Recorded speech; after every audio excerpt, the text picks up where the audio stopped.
wararka maanta Jubbaland Kismaayo maamul goboleedka Jubbaland ayaa war ka soo saaray iska horimaadkii maanta ka dhacay magaalada Kismaayo gudaheeda.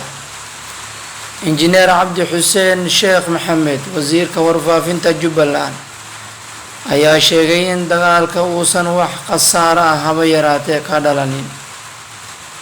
Wasiir Maxamed oo tilmaamay in ciidankooda aysan xabadu bilaabin ayaa ku eedeeyay dowladda Soomaaliya inay ka dambeyso arrintan. Ujeedada ay ka leedahay ayuu ku qeexay in ay khalkhal geliso ammaanka magaalada iyo wafdigii ka socday Mareykanka. Siyaasiyiinta Cabdinaasir Seeraar iyo Cabdirashiid Xidig ayuu cod dheer ku qeexay inay ku shaqeeyaan fikirka Villa Soomaaliya. ugu dambeyntii wasiirka ayaa ku nuuxnuuxsaday in wixii haatan ka dambeeya aysan u dulqaadan doonin tallaabooyin noocan oo kale ah inay ka dhacaan magaalada Kismaayo.